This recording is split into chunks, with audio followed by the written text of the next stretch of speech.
So today I want to talk about my experience with the worst loan officer that I ever worked with.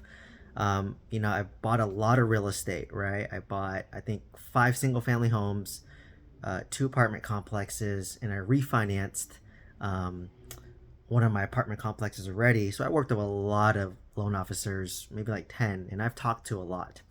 And this was the first time, ironically, I'm buying my primary residence through Lennar, and I'm using Lennar Mortgage. So I'm working with a Lennar Mortgage loan officer, and it's just been a really poor experience. And I kind of want to share what makes a good loan officer first, and then obviously bad would be the complete reverse of that. So a good loan officer is somebody that communicates well and timely, right? So when you reach out to them, um, they should respond to you timely, and it goes both ways. You have to respond to them timely, give them documents timely. So it's a two-way street. So I've always upheld the standard of I will give you documents timely, I will talk to you on the phone, I will answer your questions timely, but I expect the same out of you, right? So it's kind of a mutual understanding. So a lot of loan officers love working with me because I do things fast, I'm efficient, I'm good, fast at what I do, right? Because I'm organized, and I've done this a lot.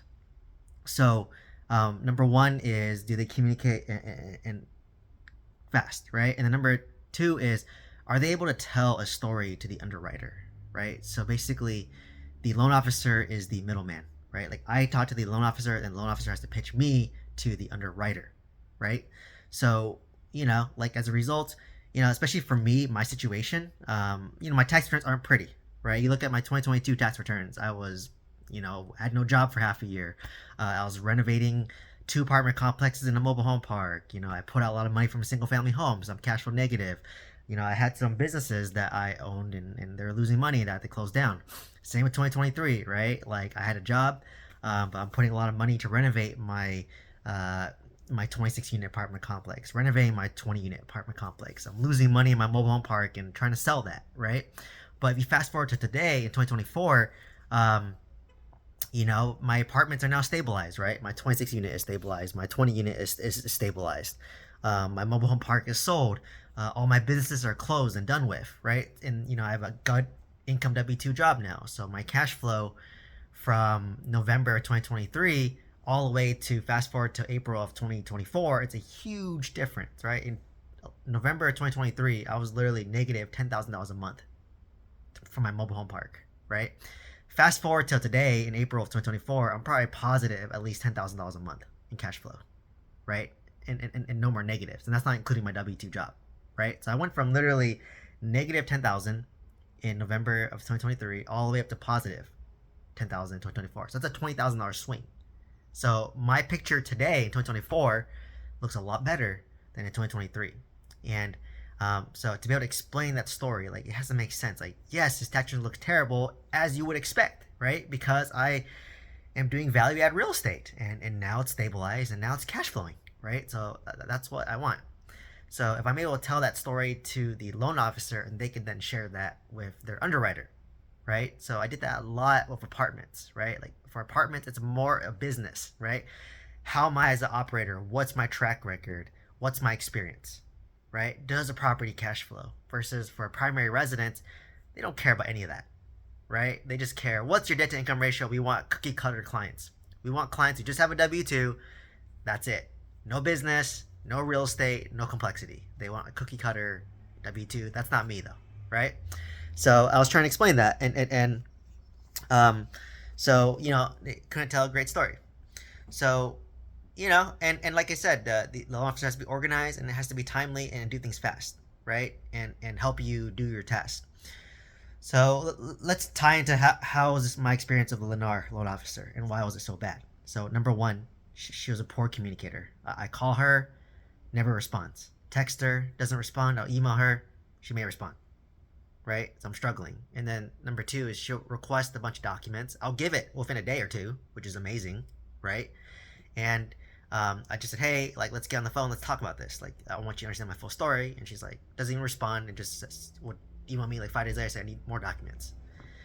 So to me, that was frustrating. I'm like, okay, you don't understand my full picture, right? Like, you don't understand my story, so you can't paint me in the best light to the underwriter, right? And I was even talking to the Lennar home consultant and even to the another Lennar person, and even they were like, yeah, she doesn't communicate well. And I don't like to call people out, but like I was telling them like she doesn't communicate. Like it's impossible to get a hold of her. And um, when I kept on telling the Lennar consultant and the Lennar underwriter assistant that, um, I think they kind of called her out, and then she was irritated at us, right?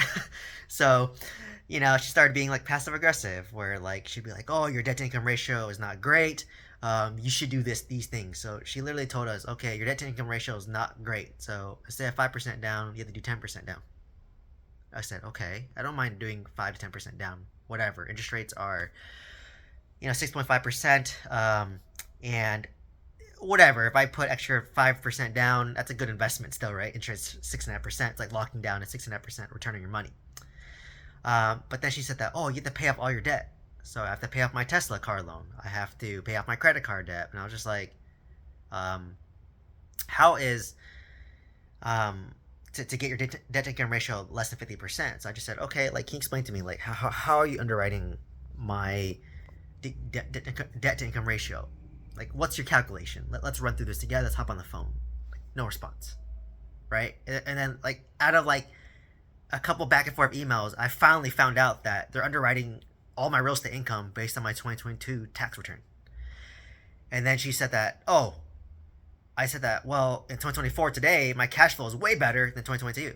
And she was like, oh, well, did you upload your 2023 tax returns? I'm like, yeah, I uploaded that like a week ago when you asked me to. And she said, oh, well, I need to resubmit this to the underwriter using your 2023 tax return.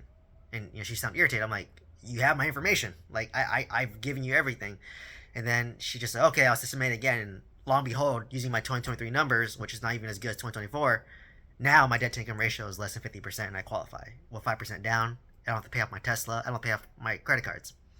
So I'm just like, had you had a simple conversation with me saying, hey, Steven, look, the underwriter is using your 2022 tax returns, doesn't paint you in the best light. I get that your 2024 situation is better. Did you file your 2023 taxes yet? And let's get that expedited. That's all she needed to do. But she didn't do that, right? So this is a shitty loan officer, right? Like it's like she doesn't communicate. She doesn't help me understand what the underwriter is doing. So this is what I mean by like, I love to delegate and I love like to not do things, but because people are incompetent and I've experienced it in every level, that's why I have to know so much. Right? I don't want to know what I want to delegate, right? But this is why, because I underwrite real estate, because I've done so many deals, I know something was off. No way. My cash flow today is amazing. Between my W-2, my real estate income, and I'm on this with my fiance. Our income is crazy, right? Like you're talking like $30,000 net between all of us, right? So no way I could definitely afford a $7,000 mortgage, right? If we're bringing in 30,000, right? Like there's no way this makes sense to me. So I knew that my loan officer was incompetent, so I started to probe. And I was actually trying to talk to the underwriter directly.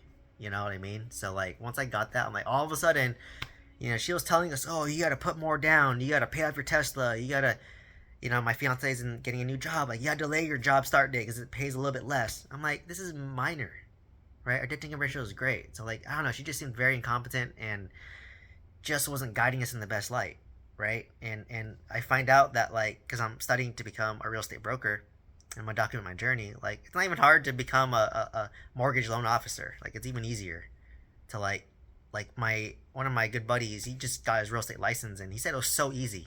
He studied for like 2 days and then he passed his first try.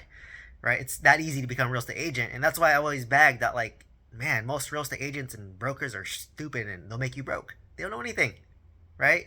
They become real estate agents and brokers because they're not good at school, right? So if somebody who's good at school and who's good at W-2 like me goes into the industry, maybe I can dominate. That's what's inspiring me, right? And even to become a mortgage loan originator, it's even easier, right? Like, he got approached by like Loan Factory and he was just like, hey, do you want to become a loan officer as well so you can double dip, you write the loan and sell the property? And he's like, oh, is it easier or harder than a real estate agent exam? And the guy was just like, it's easier. I'm like, and he was like, dude, this is the real estate loan's easy as is. This is half as easy. So maybe I'll do both. I'll become a broker and become a mortgage loan originator, right? Because like these people are so incompetent. Like I like I don't want to be good at it, but I have to, right?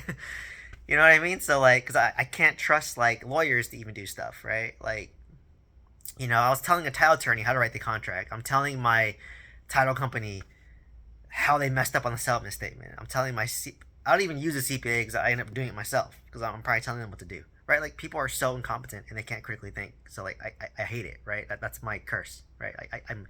I just see how dumb people are, and I trust but verify, and every time I trust but verify, I find out that they're incompetent, right? So same with this loan officer. So I'm just like, wow, you're so incompetent.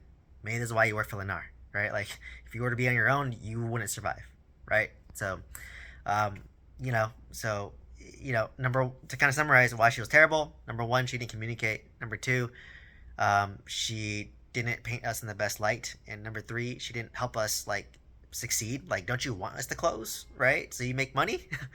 Like, if I can't close on this deal, no one can, right? We're two high income W-2 pharmacists. If two high income W-2 pharmacists who gross over $400,000 a year cannot qualify, everyone else is screwed, right? So like I'm like, and on top of that, my real estate's making money, right? It's like, and our credit scores are like 800 each. I'm like, good luck to anyone else who's not high income W-2 and doesn't have 800 credit score. Like, you're screwed. So that's why I knew she was incompetent, and I'm just trying to push through, get through this, and leave him a bad review. But this is what a bad loan officer is like through Lennar, and I'm stuck because it's through Lennar, right? I have to use her. I can't use anyone else. If I got this service from like a mortgage broker, I would go to someone else. This is terrible, right? So definitely leaving her a 1-star review, and made it known to all her colleagues that yeah, she is incompetent, and she's terrible and doesn't communicate. So hopefully you learn from my experience, and if you come across a loan officer like this or anyone like this, stay away, right? Just stay away from them, because communication is key. For me, first time working with a bad one. So hopefully you learn from my pain. You probably went through it. So let me know if you have any comments or questions down below. Please share this video with somebody who's going through a loan officer process. And once again, I'm gonna document my journey in becoming a real estate broker, and I'll probably become a loan officer too. Because if it's that easy and that level bar, might as well, right? I'll do all the above. So I'll document that journey as well. And hope to see you next one. Please like, comment, subscribe. Thank you so much.